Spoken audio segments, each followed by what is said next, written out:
today's CME program. The topic is Management of Incessant VT in ACS by Dr. Shanmugasundaram. I request Dr. Shanmugasundaram. He is a consultant, interventional cardiologist and electrophysiologist in Velamal Medical College and Research Institute, Madurai.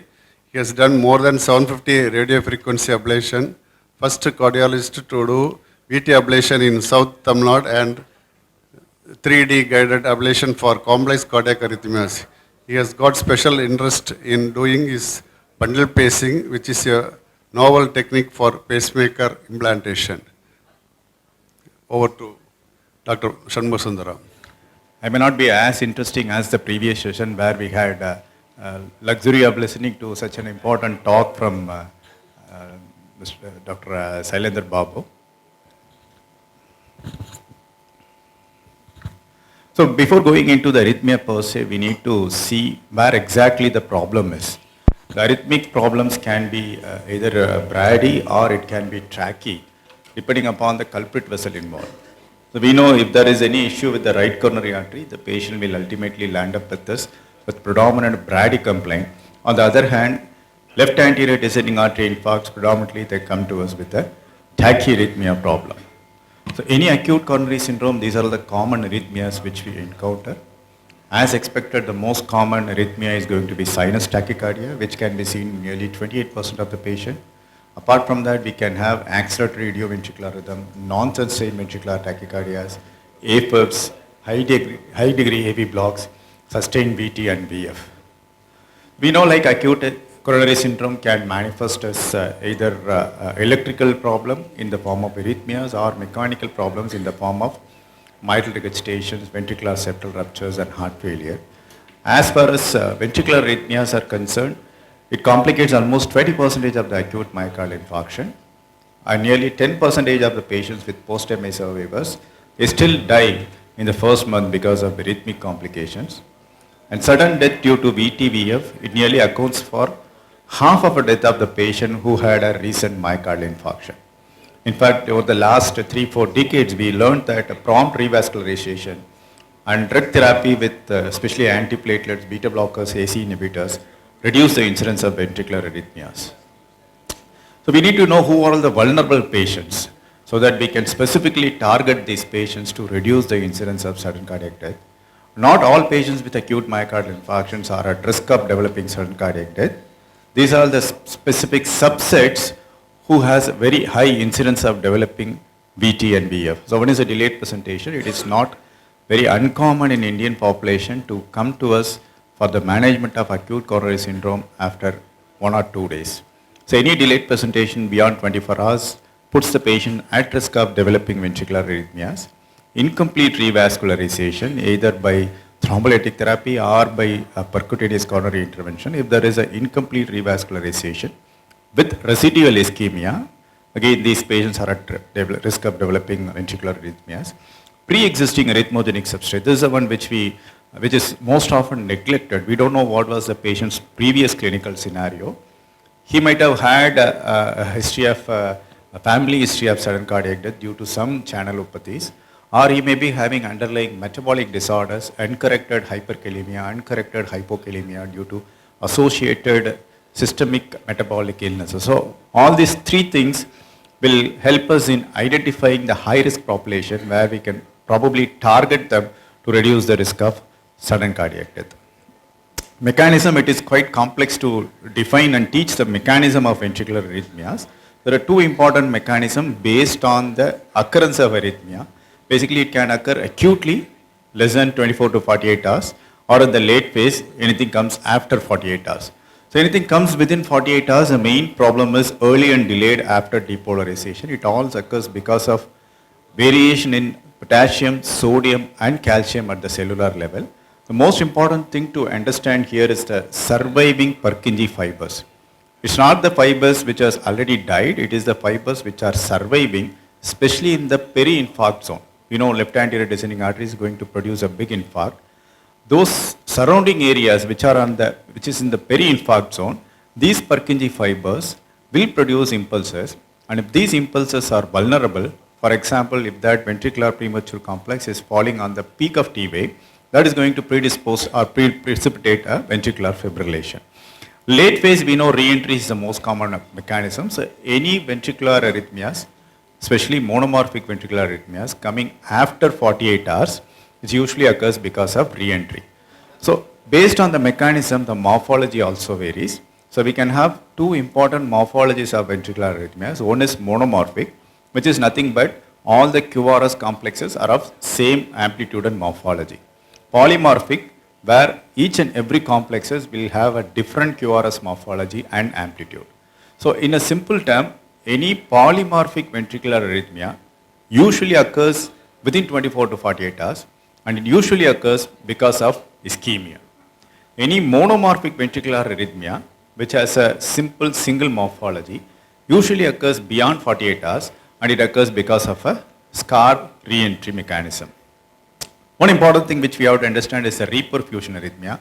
Majority of us might have seen, once you have opened the culprit artery, for example, you have thrombolized for an interval MI or inferior MI, or you have done a PCI for an interval or inferior MI. Once the flow is established, the patient can have a transient run of ventricular tachycardia or ventricular fibrillation. So all these are reperfusion arrhythmias, because once the flow is re-established, there will be a sudden normalization of the electrolytes both at the intracellular and the extracellular level that may predispose for a re-entry precipitating a ventricular tachycardia. So these things are benign, but the recent reports are saying that those patients who are developing even the reperfusion arrhythmias are at risk of developing future cardiac events. Who had a risk factor, if you are going to identify them with added prognosticate or diagnostic tools, then these patients can be specifically targeted for reducing the occurrence of VTVF. So most important prognosticating or a diagnostic tool is to look for the LV ejection fraction.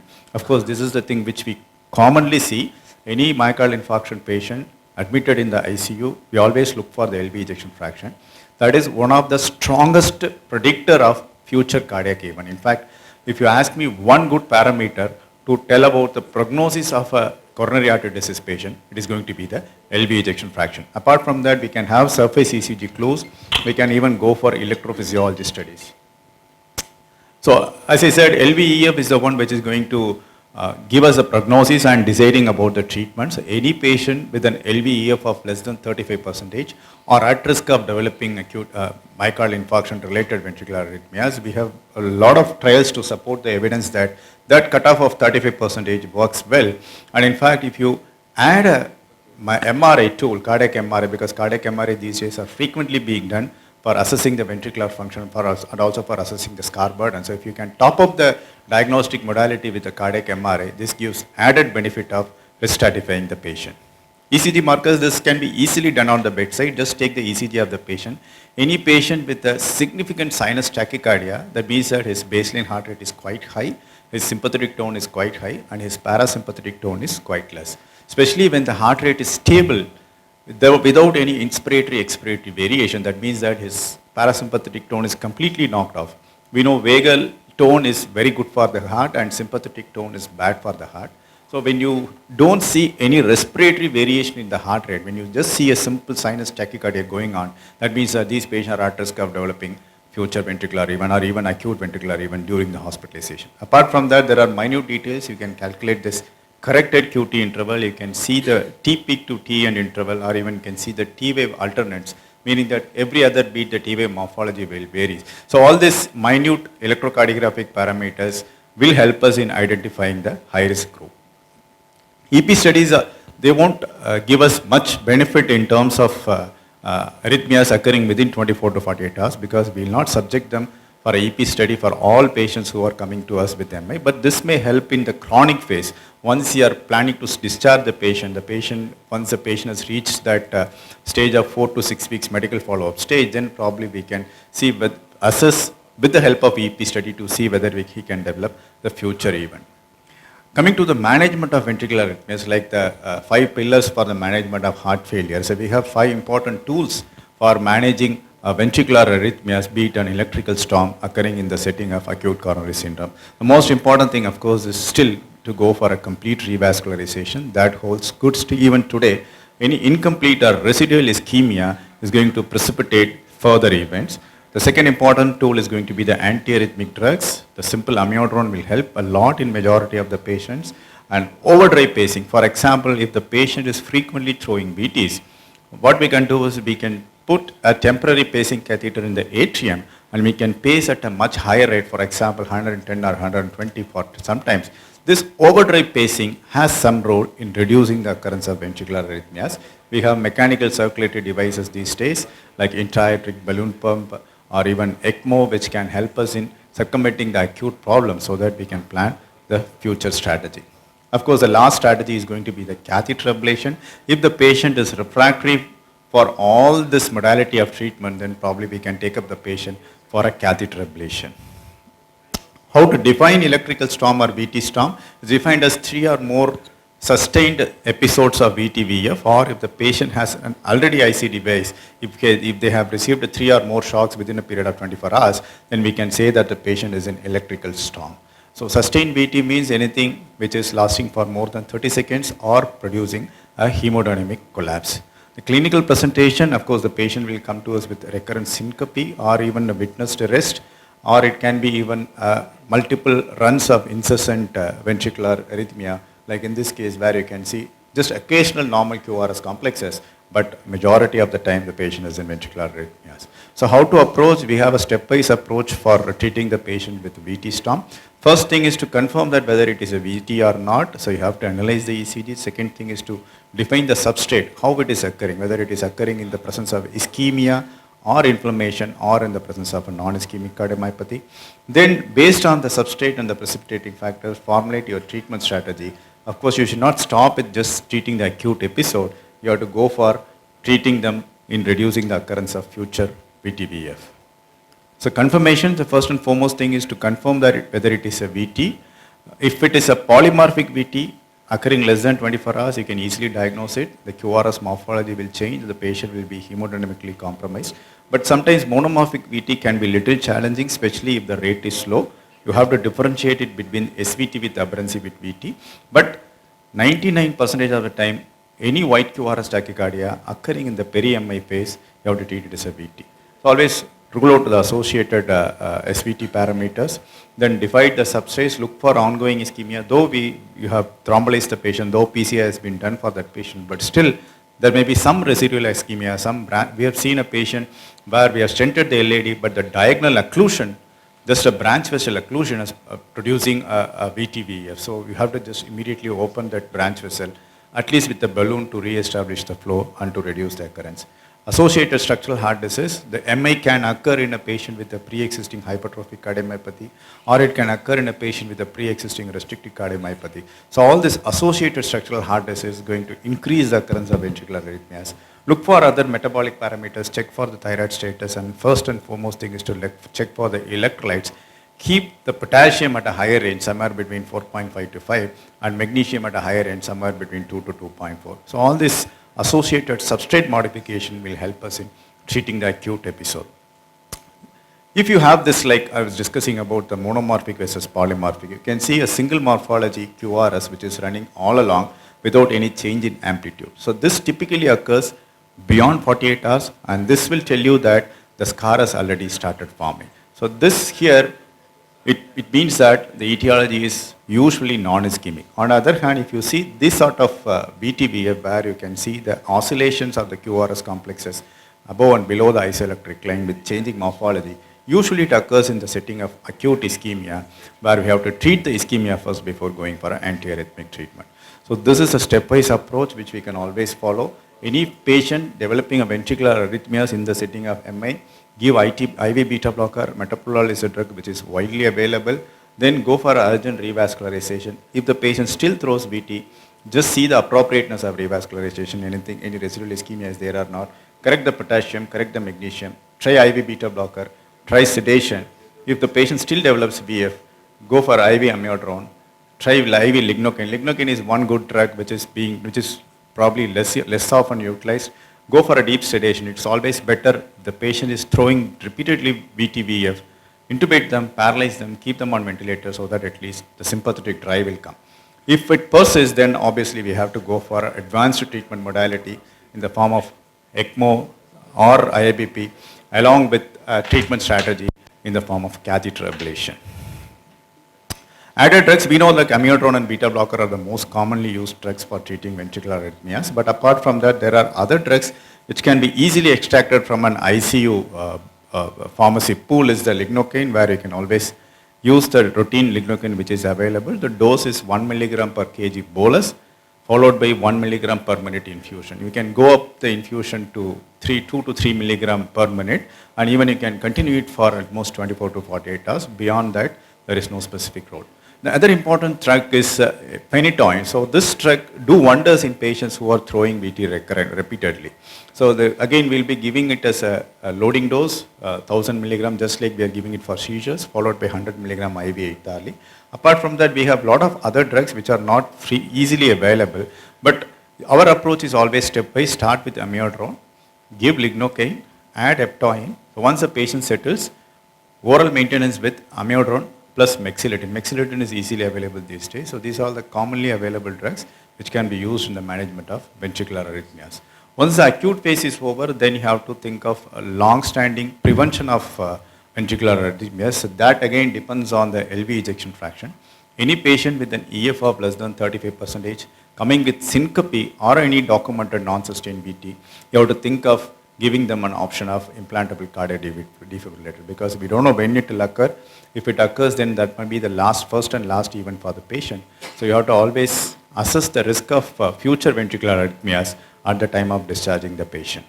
Role of radiofrequency ablation: if the patient is refractory for all the available medications and all the available parameters which I have discussed, then obviously you have to go for radiofrequency ablation. Here, two important things we have to understand. So what we are going to do as an electrophysiologist, so we have to identify the scar. So if there is any scar, we know the wavelet can re-enter around the scar. So you just have to find out the slow conducting zone and ablate it so that the circuit can be intervened. That is one way of treating the ACS related ventricular arrhythmia. The second one is the Purkinje fibers. I was talking about the surviving Purkinje fibers in the peri-infarct zone. So any land of ischemia, surrounding that ischemic zone, you will have a surviving Purkinje fibers. So once we identify that surviving Purkinje fiber which produces the ventricular ectopics, and once you knock off that surviving Purkinje fibers, the VT-VF stop can be aborted. The other less often used strategy is adrenergic blockade. So one way is to just knock off the patient, paralyze and put them on ventilator.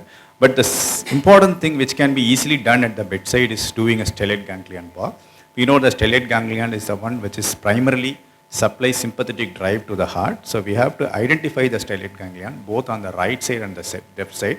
It can be easily done at the bedside. Just go for that C6 transverse process with your hand feeling, or you can even get the help of the sonologist to mark the area. You have to give bupivacaine, that is one of the long-acting drug, deep inside, just over the longest colli muscle, which is overlying that stellate ganglion. So this helps well, but it only works for 6 to 8 hours. So this can be a temporary strategy. So it will give, or it will allow us to think about the future thing, what we are going to do for reducing the occurrence of arrhythmia. But this can be easily done. Get the help of your sonologist, ask him to mark the C6 transverse process here. He will be able to guide us. The only thing is that we should not enter into the carotid artery, because direct injection of bupivacaine into the carotid artery has its own significance. Remember, prevention is always better than cure. So any MI patient, always go for early revascularization and correction of metabolic parameters so that the patient will not end up in having the VT-VF stop. So to conclude, identification of and correction of precipitating factors are very important. So we have a lot of drugs available these days, starting from beta blockers, amiodarone, lignocaine, mexiletine, fosphenytoin. If it is not working, then probably you can go for knocking off the sympathetic drive by intubating the patient, paralyzing the patient, or even by doing a stellate ganglion block. If nothing works, then probably we can go for a radiofrequency ablation as a last resort. Thank you very much for your patient listening. The topic is open for discussion. So still you are using lignocaine, sir? Yes, sir. It's a wonderful drug. So our probably once amiodarone, if it's not working, or in the presence of a prolonged QT interval, where the patient has been already given amiodarone for a long time or associated hypokalemia, then probably the next drug is to go for lignocaine. It works good for ventricular arrhythmias. You stop calderone and start. stopping based on the patient's metabolic profile, we can always add lignocaine along with cardron. IV. Yes, sir, as an infusion. You have to correct the metabolic parameters. Like I was telling, just look for the correctable causes. Keep the potassium at 4.5 to 5. Keep the magnesium above 2.0. So the usual correcting dose is to give 1 gram bolus and then give 5 gram over next 12 to 24 hours as a slow infusion. So always correct the metabolic parameters, including calcium and thyroid.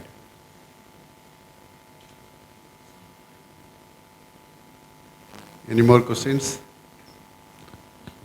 Thank you, sir.